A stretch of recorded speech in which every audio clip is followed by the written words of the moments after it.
Today we're going to talk about witchcraft. And we're going to talk about a couple different types of witchcraft. So, first thing I'd like to do is I'd like to go to 1 Samuel 15:23. And I'm just going to read the first half of that verse. Okay, it says, "For rebellion is the sin, let me start this over. For rebellion is as the sin of witchcraft, and stubbornness is as iniquity and idolatry." Okay, the word witchcraft here is kesem. It's number H7081. It means divinations. Next verse, I'm going to 2 Kings 9:22. It says, and I'm reading the last half, and it says, "And he answered, What peace, so long as the whoredoms of thy mother Jezebel and her witchcrafts are so many." That word witchcrafts is keshef, number H3785 in your Strong's Concordance. It means sorcery, magic. 2 Chronicles 33:6. We're going to read the whole thing. "And he caused his children to pass through the fire in the valley of the son of Hinnon. Also he observed times and used enchantments and used witchcraft and dealt with the familiar spirit and with wizards. He wrought much evil in the sight of the Lord to provoke him to anger." All right. Now that word, "and used witchcraft," which is mixed in, I mean, they said enchantments, they said familiar spirits, they said witchcraft, is koshoff. And that is number H3784 in your Strong's Concordance. And that word means whisper a spell, enchant, and to practice magic. Okay, now, real quickly, I'm just going to hit two more. Micah 5:12. "And I will cut off witchcrafts out of thine hand, and thou shalt have no more soothsayers." Next one, Nahum 3:4. "Because of the multitude of the whoredoms of the well-favored harlot, the mistress of witchcrafts, that selleth nations through her whoredoms, and families through her witchcrafts." Okay. In Micah and in Nahum, it is sorcery, magic, keshef. Okay?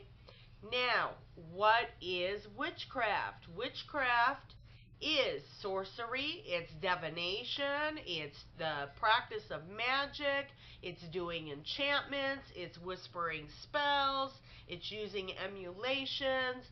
There's so many different aspects to it, but it all is witchcraft. Now, I would hope as a Christian we can look and recognize witchcraft.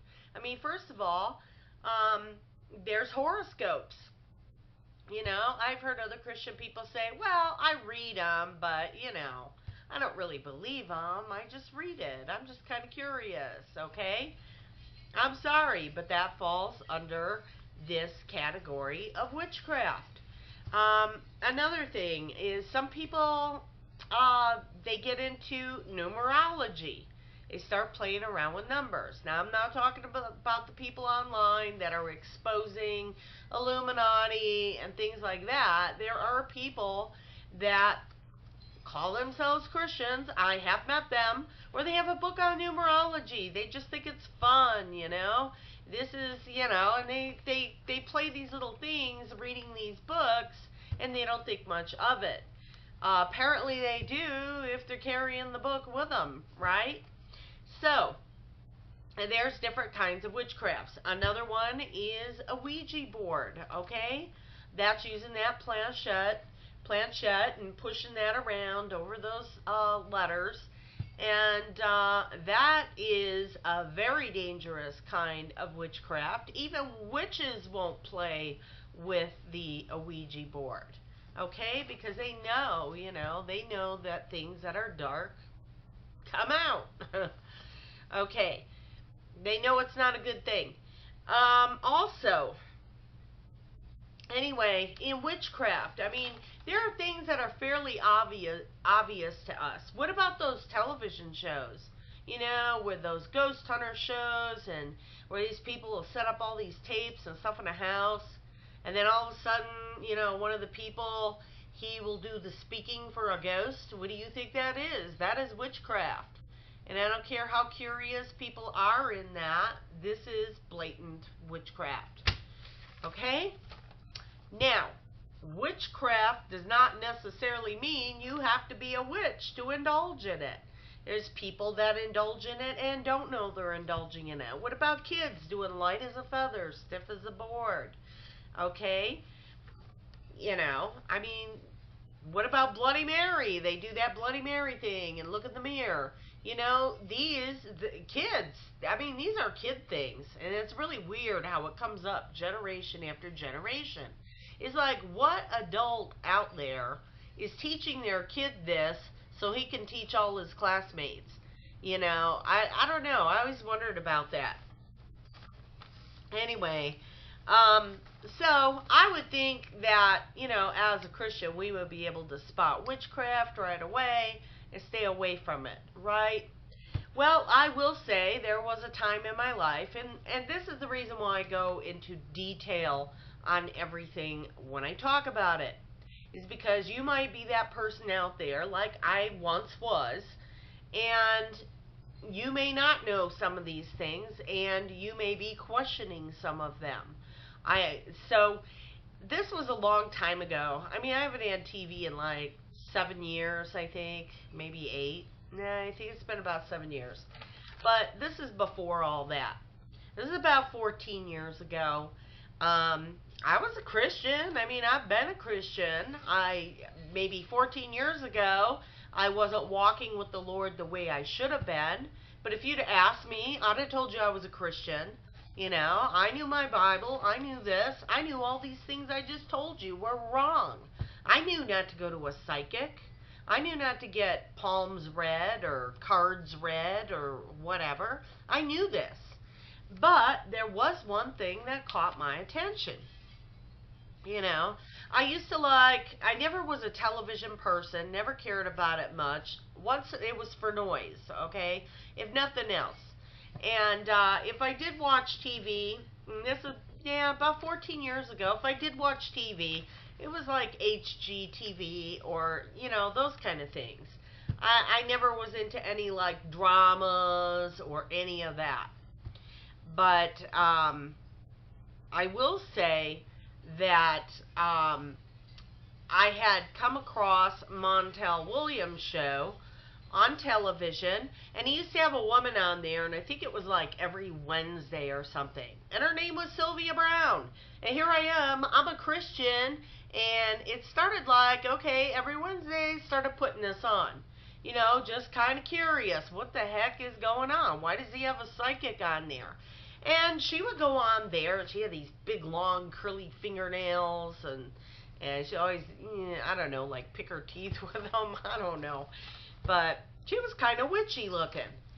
And she would sit there, kind of like an old granny, kind of a look to her, kind of witchy. And anyway, that his audience would pack out like they had to see this woman. And so, of course, you know, to me, watching this kind of had my attention a little bit.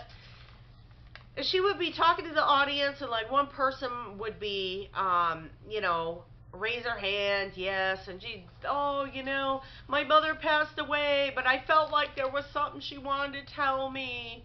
And then Sylvia Brown would say something like, you know what? She's standing right behind you.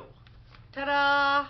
You know, and then she would say, you know, your mother did want to tell you something. She said you need to go look in the closet, in her closet, and you'll find a box under a pair of shoes. There's a ring in it, and she had meant to pass that down to you, but when she passed at that time, she was unable to do that, you know. And then the person would be like, oh, thank you, you know, start crying. It would be emotional.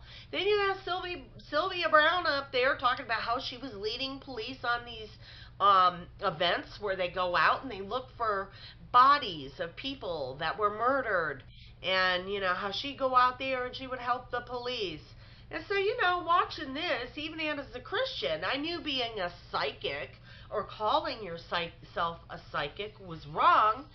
But watching this, it was like, well, look at the good it does, It's starting to reel me in a little bit. Not enough to go to a psychic, but I'm really starting to wonder about this. I catch myself, and I'm thinking, but look, she's helping people. Look, this woman, she's helping her find something.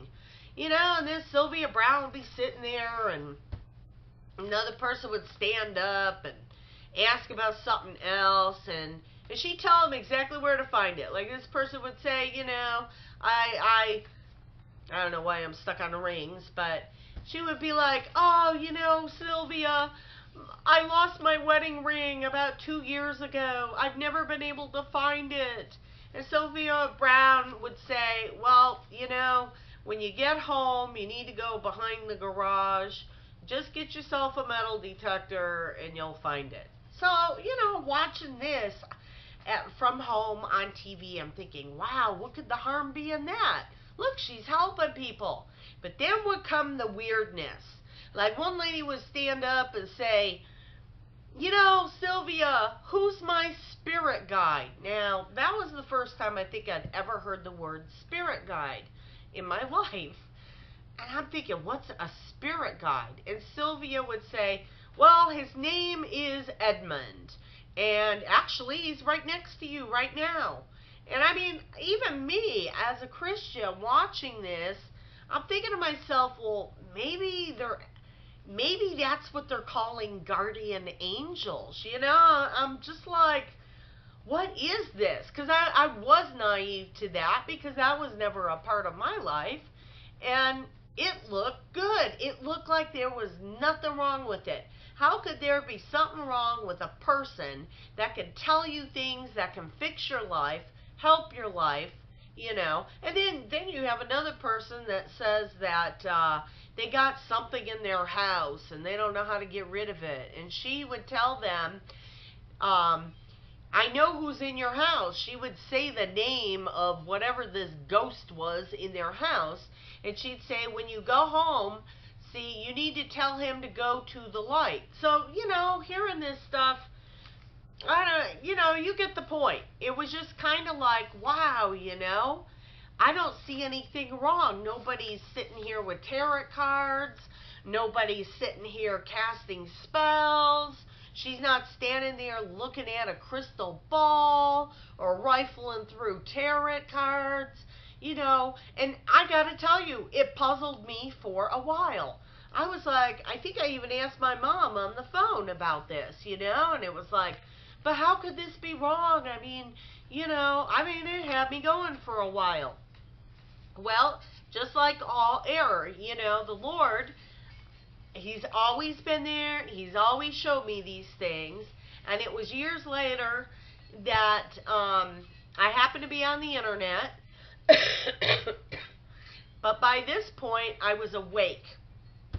And I happened to be on a website, and the word or the name Sylvia Brown caught my attention, because this is years later, okay?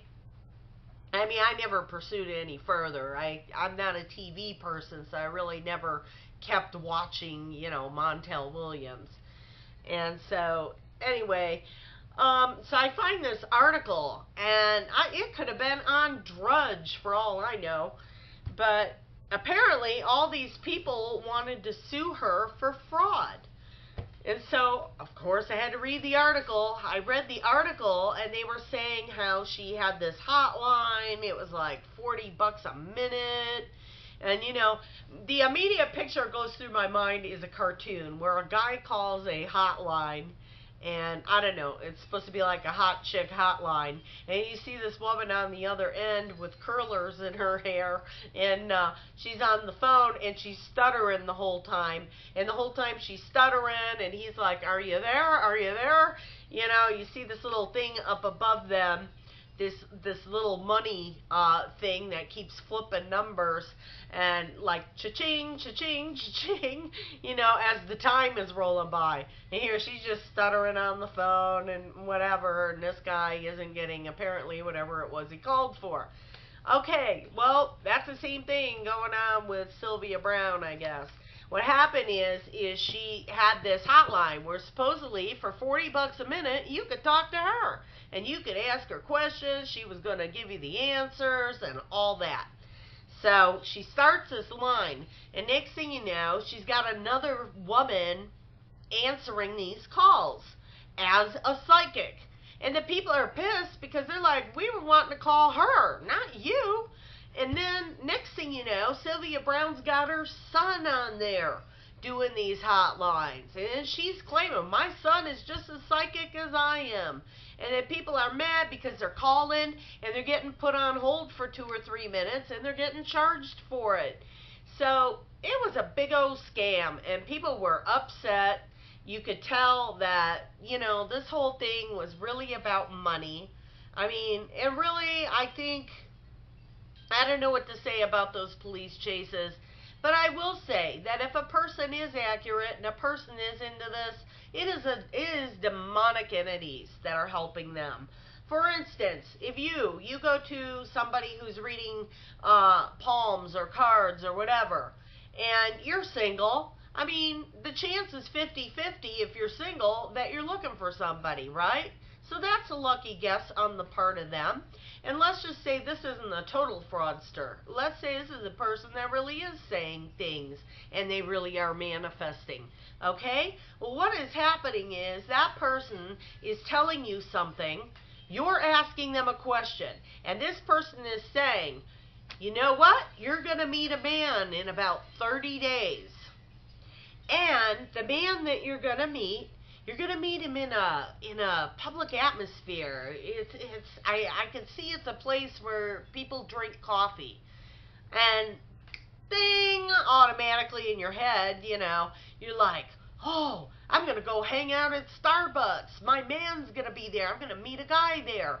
Okay? And so you go running down to Starbucks, and 30 days later, you're striking up conversations. You meet somebody, and, hey, it happened. I met the love of my life, Well, let me explain something to you. First of all, they don't know your future. They don't know your future. Nobody can tell you what your future is going to be other than the Lord God. Okay? So, if this person's telling you something and they're hitting on a few cylinders there, on some things in your life, and they're telling you that they're knowing this stuff, there is an entity that is feeding this to that person. You got to figure these people are full of demons anyway when you go to them, but apparently people that go to them haven't a clue. So they go to this person, they're full of demons. The demons are feeding them information about them. You're like, oh, you're all ears, and then they pronounce something in your life. Now, sometimes, if they're not interested in your money, which I have a hard time thinking they wouldn't be, they might tell you you're going to die in 2 years. But whatever it is they tell you, that is not your future. Okay? If you have been to one of these people, you really do need to not only repent, you might have to go to a, what do you call it? The people that, gosh, I'm just having a hard time here today. You might have to go to somebody who does deliverance, okay? A deliverance ministry to get rid of this. Otherwise, if you feel confident that you could just do it, you can also repent and rebuke that spirit off of you. But here's the thing. So they go to this psychic, and the psychic tells them, this is going to happen. Then what happens is you follow right into that. You start looking for that very thing that they're telling you. Okay, now you're activating what could potentially happen. And then these other entities come along and make it happen. And they make it happen because they're reeling you in. No other reason. So that's what I'm telling you. It's not that they know your future.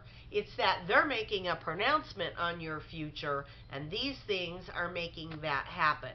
Now, there are total fraudsters out there besides that.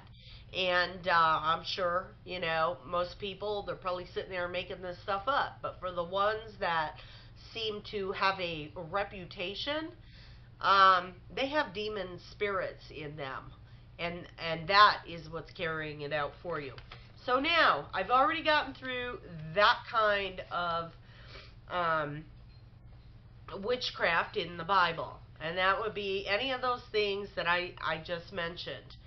You could go see horror movies, okay? You're putting yourself in an occult atmosphere. I had a friend that she herself, she wasn't even like the scary movie type, but I guess apparently she liked a good scare. Her husband was on a hunting trip. She went and rented a spooky movie, and she said that movie scared her. It was like really demonically charged. But for weeks after that movie, she said something just attached itself to her. She was scared of her own shadow. She was getting attacked in the night, different things, and she said for several weeks. Now, I don't remember what she did. I don't know if she went to church. I don't know if she rebuked that thing off of her or what. I know that she doesn't watch those movies anymore. But see, things can attach through those type of means.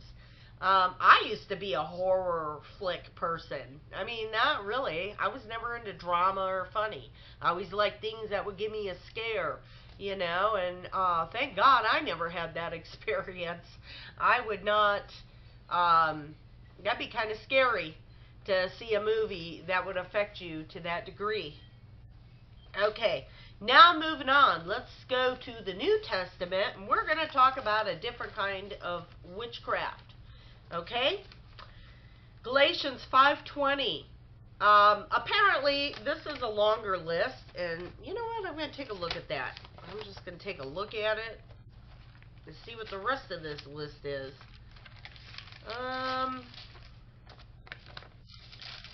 Galatians 5:20. Ooh, okay, that's right.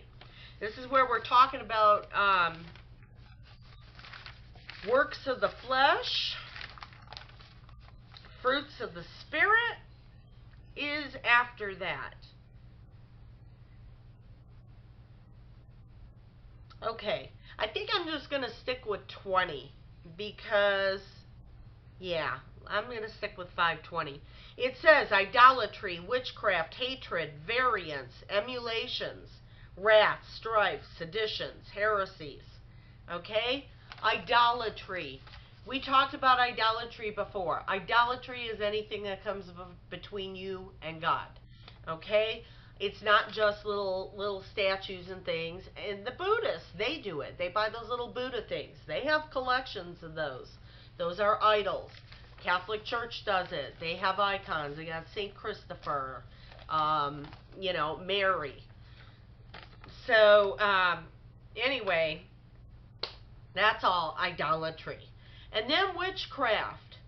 But before I get to witchcraft, something did catch my eye, and I do want to say that. And it's the third one mentioned in Galatians 5:20, is hatred. If I ask you what is the opposite of love, how many people would say hatred? But no, I'm going to give you an interesting spin on that. My brother-in-law once told my husband, and it's very true. I mean, really, when you think about it, it's true. He asked my husband that question. He said, what is the opposite of love? And of course, my husband said hatred. He said no. He said the opposite of love is indifference. Okay, how do you mean? Well, this is indifference. let's say you're in, a person is in a relationship and they have just been totally abused. They have been mentally abused. They have been physically abused. Doesn't matter. Man, woman, doesn't matter. Nowadays, it's anybody. Okay? So then their abuser one day just leaves and leaves them for somebody else. Okay? So now they're really spinning. And after going through all that abuse and all that, they got to go on with their life. Okay? Well, time goes on, and sometimes these people that were the victims of these relationships, they just have gotten to the point of so much. They don't have any emotion about it anymore. They don't have any feelings about it no more. People that hook up with a sociopath, these people leave them hanging high and dry. They ain't got no conscience, They'll meet a woman and stay with her for a year or two until they've drained that bank account, and off they go. Okay, now imagine a person like that. There's got to be some anger involved, okay? And I get that. Anger. Anger is a very easy thing to have. But what about those cases where a person has been through so much, it's almost like they almost think that they're relieved that the other person left them. And then a few years later, they run into somebody they used to know when they were with that person. That person says, oh, they're doing great. Yeah, he or she, just got an inheritance of $1 million, went and bought, a nice home, and off they went, and the person that was on the other end of that relationship says, oh, good for them, and just moves on. Okay, they don't have feelings one way or the other. And I'll be blunt here. They don't care if the person gets cancer, or they don't care if the person wins $1 billion in some big trifecta lottery somewhere. They don't care either way. This just doesn't affect them. Okay, that is indifference. That person got to a point where the love was so far away, so damaged, so far away from that, they're indifferent. They don't wish ill on them. They don't wish good on them. That's indifference. Because no longer do the emotions of what happened to them through that person, they don't rule over them anymore. This person's just done. Okay? And not even in a better way. Okay? Now, that is the opposite of love. Because they had feelings for that person before, and now they don't care either way. I don't love them, don't hate them. Good. Hope they win the lottery, and don't even care. Okay, that is indifference. Now hatred. Hatred is not the opposite of love. Hatred means you still have feelings for that person. That's the point that I'm trying to make. Now hatred. Anger can settle in very easily, especially if you come out of something like that. Or if somebody else wrongs you, Hey, maybe you have a marriage and somebody came by and stole your wife, you might have some anger. It's when your anger turns to hatred. And when you have hatred in your life, that kind of separates you from God. Because you are supposed to be the temple of the Holy Spirit.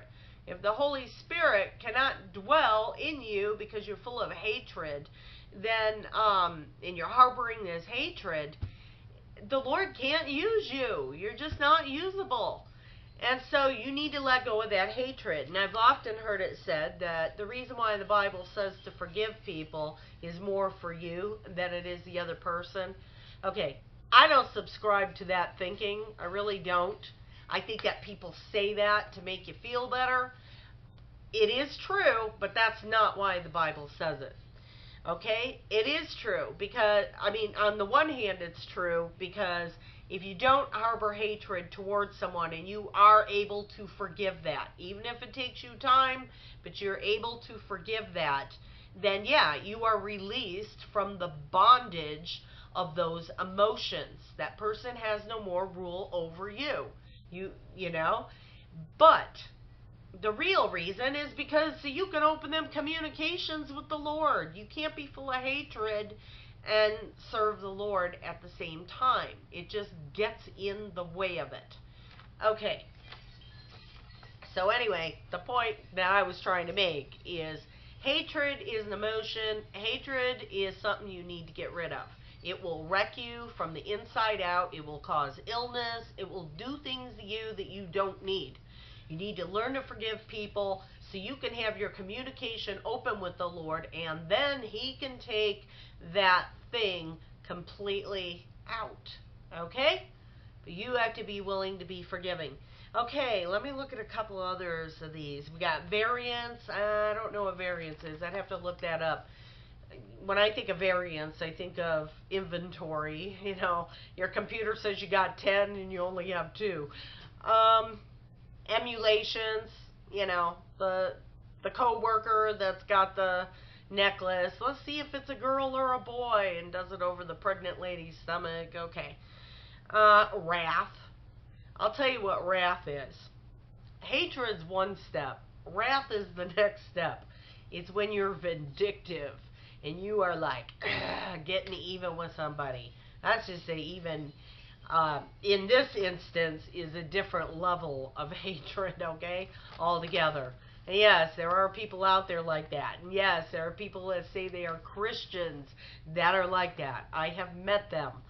And, yeah, if they're carrying this wrath around, I mean, it's almost like they sit up late at night dreaming how they can get even with somebody. Then there's strife. You know, there's people, they walk around, it's like everywhere they go, they're just strife. They get offended, okay? Or they offend other people. They don't care what comes out of their mouth, you know? Strife. Seditions, you know, I don't think I need to go into what seditions are. And heresies, you know, Jesus Christ and Lucifer being space brothers, okay, that's a heresy. Okay, now let's go back to witchcraft. What is that word witchcraft? That word witchcraft is pharmakia. It is number in the Greek section of your Strong's Concordance. It is number G5331. Pharmakia means pharmacy. And when you look this up on blueletterbible.org, it says the use or administering of drugs. Okay? So we're going to look at this next verse, and I'm going to use the wording in this to show you an example of pharmakia. Let's go to Revelation 9:21. It said, neither repented they of their murders, nor their sorceries, nor of their fornication, nor of their thefts. Okay? Each one of these is an attribute to a ritual. I'm saying this, I don't even have to read the chapter. I'm just looking at these things. Okay? Especially on Halloween. And you know, I probably should do a separate Halloween video. And there are certainly others I could definitely refer on YouTube. A lot of really good ones on Halloween. But look at thefts. You know, like on Halloween, they will steal children. They will kidnap children a few days ahead of time for Halloween to do a sacrifice, which is a murder. Okay, and then also within those rituals that they do like open orgies. You know, look at the movie Eyes Wide Shut. I mean, you know, the people in the robes and the masks, and that's supposed to actually that movie was but that movie showed a very similar scene when it came to the party, that witchcraft party, okay, as to what Father Malachi Martin wrote about in Windswept House. That's the name of his book, Windswept House. Actually, he died in the 90s. He was on Coast to Coast. He lived at the Vatican. He walked in on one of these at the Vatican. So what he did, he wrote a book. Actually, I got that book. Yeah, here it is. Windswept House. Now, I have not read the book yet. I bought this book from my gosh, it's been sitting probably like a year now. But anyway, apparently in the book, he walks in on this occult ritual going on with the dark robes right there. So what he did when he left the Vatican, he wrote this book, and he changed the names and all that and made it as a fiction.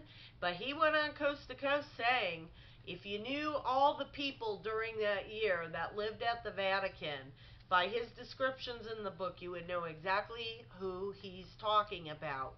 So I wouldn't, because I don't know anything too much about who's at the Vatican. But I don't know. Anyway, he said that he wrote this as a form of fiction, but that it was a true story, and this is what he saw. Okay. Now that I've taken a left turn.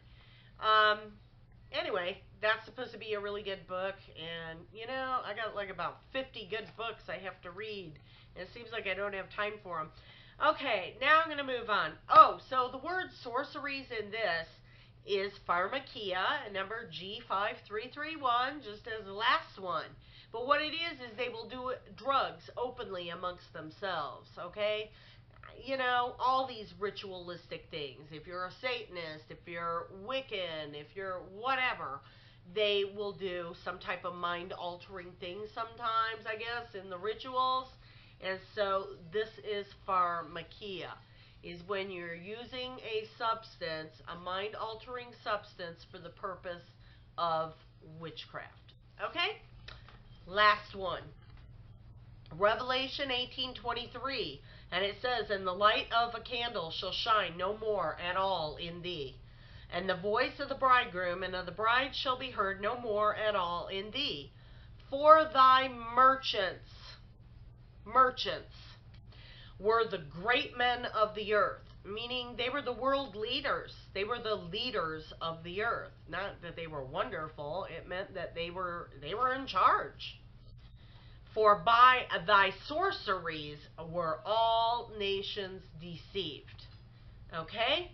And that word sorceries is pharmakia. I'm not going to hammer home this dead horse, but I am going to bring it up. Our medical world, okay, our medical world is very fraudulent, very flawed, but very fraudulent. In fact, I would say it's the second biggest fraud in the world, second only to government, okay? So, we have a medical system where the doctors are not physicians. A physician heals. A doctor, well, when you doctor up something, how far does that get you? That's what you're getting. They call it a practice, because you're nothing but cattle. They're practicing on you. Now, I'm not saying your doctor is a bad guy or that all doctors are bad guys. They probably went into that practice.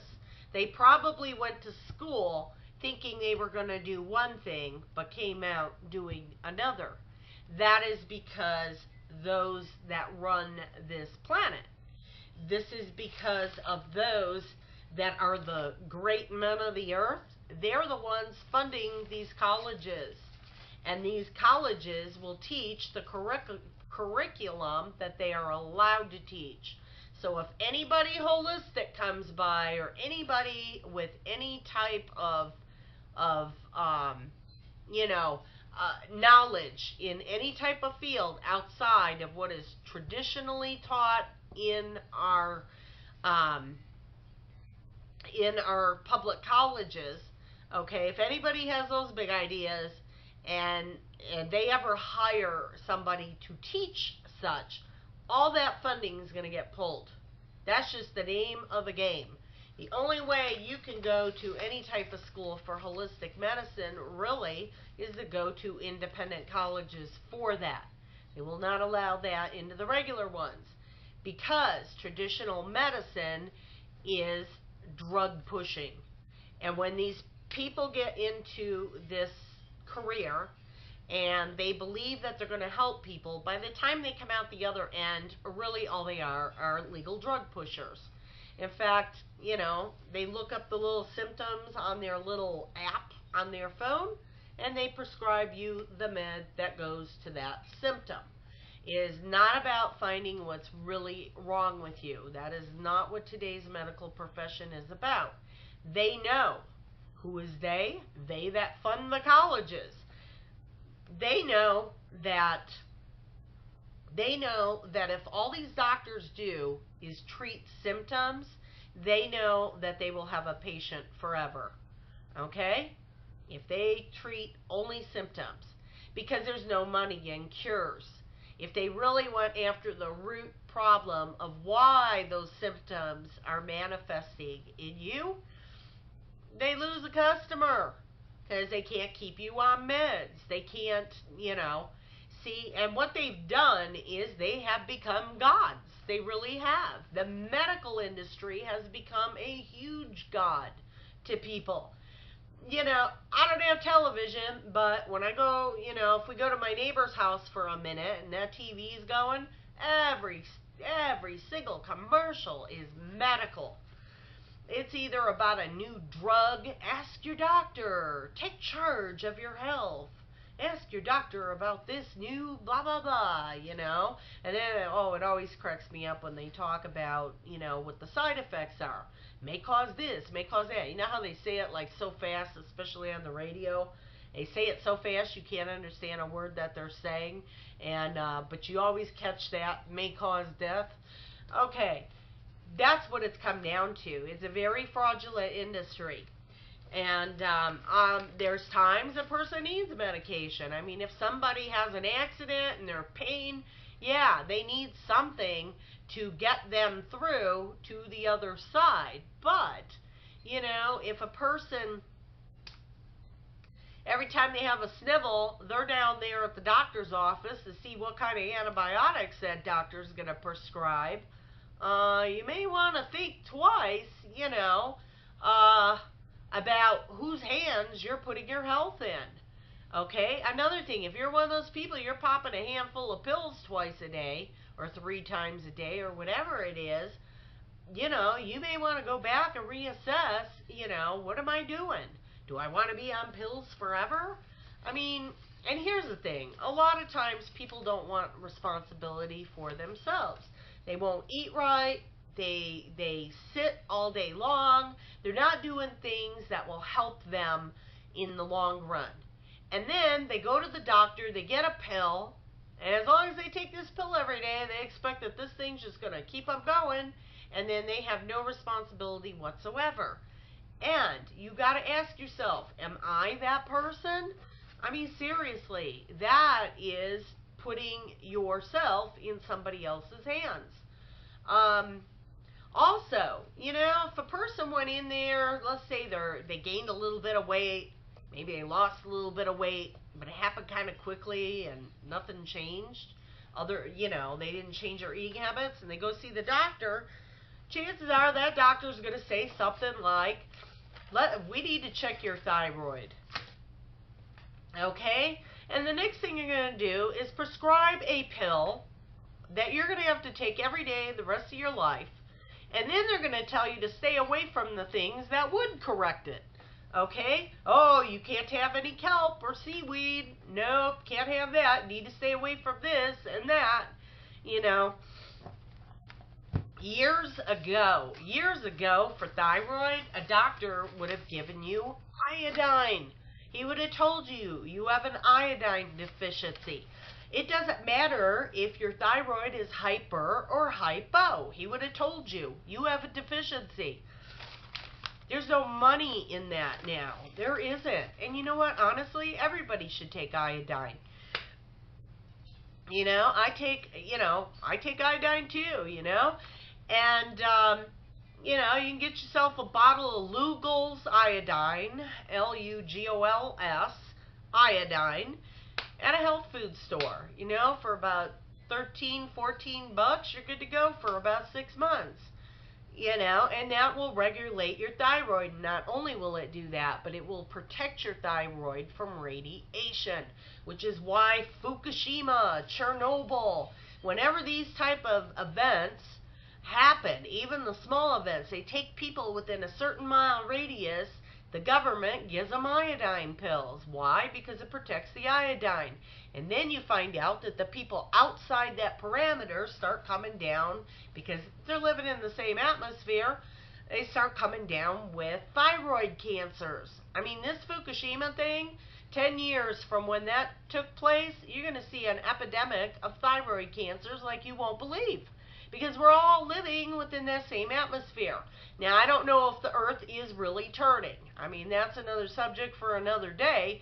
But I will say that eventually things make their way through the air, and all that radiation and stuff. It's crossed the U.S. We have very high radiation levels here. And you know what? I know like 4 people myself that don't have their thyroids anymore. Seriously, they had them removed. And they were told they had a thyroid cancer.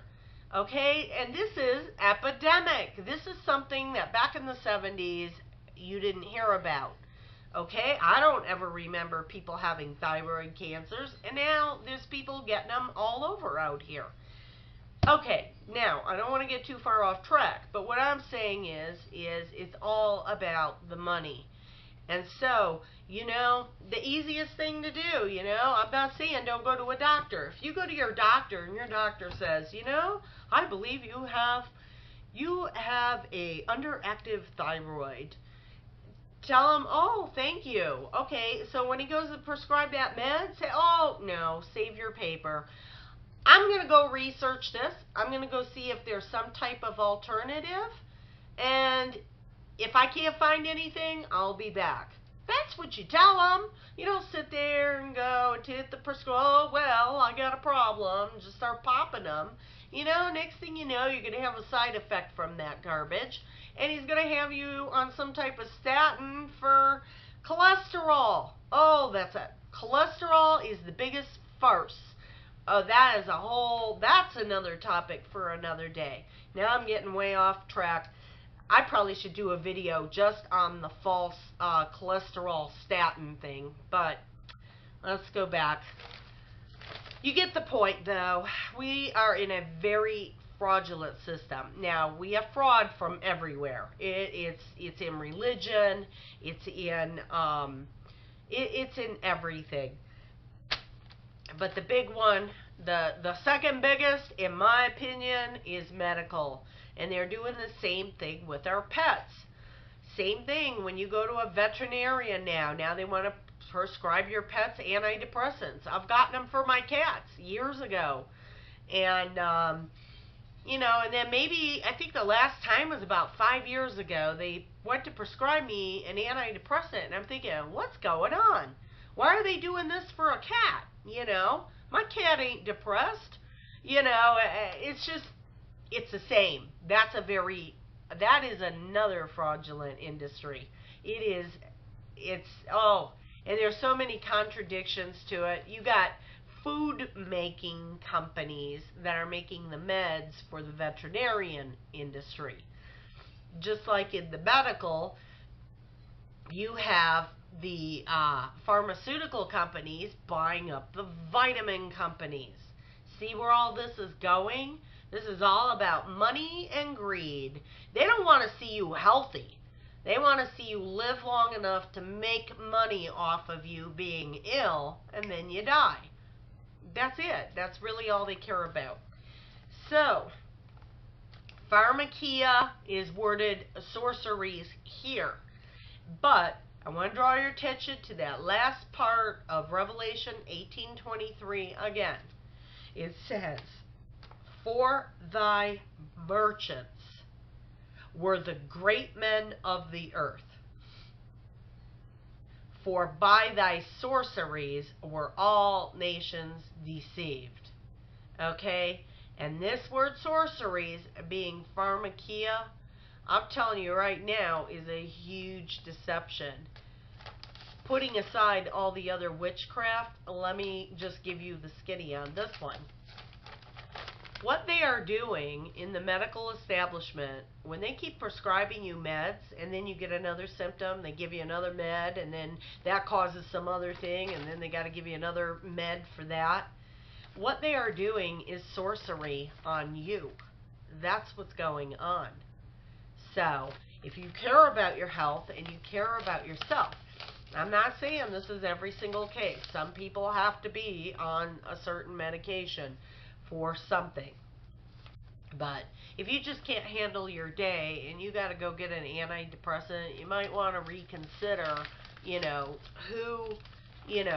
might want to reconsider who your real physician is, or doctor, because these are not physicians, these are doctors. I don't even know how physicians can call themselves physicians. But you might want to reconsider if you're a Christian and you're on an antidepressant and you don't have any type of true depression illness or bipolarity. And I believe the Lord can heal people of those things too. But if you're just somebody that can't handle day-to-day life and you're down there getting yourself an antidepressant, which is going to crystallize your pituitary gland, and believe me, that does not repair itself, you may want to reconsider. You might want to think about the Lord as being your physician, okay? Because you are having sorcery done on you and you are being a voluntary victim. Okay, now that I've said all that, there are different kinds of witchcraft. I just wanted to bring that up. I hope that you learned something from this video. And I don't know. I mean, there's so much. I mean, there's so many subjects that I could cover. I have a head full of them. But then there's so many people online that have covered these things in better detail, so much better than I could. So what I'm going to start doing is if you'll look below in the little notes section, I'm just going to start putting videos down there. I mean, I might just start putting links there to find YouTube videos that are just really good on the topics that I'm covering. And I think I'm going to open up my comment section, I think, with this video as well. But if I start seeing too many trolls, I'm just going to shut it back off again. But anyway, there is just so much. Oh my gosh, there's so many things that we could get into. But like I said, there's so many. Everything's already been covered by so many people. If there is something specifically you would like to see me do a video on, then go ahead and throw it in the comment section. I can't promise that I've got time to hit all the comments. I mean, I do work, and but I do my best, see what I can do here. Anyway, I hope you learned something, and be blessed.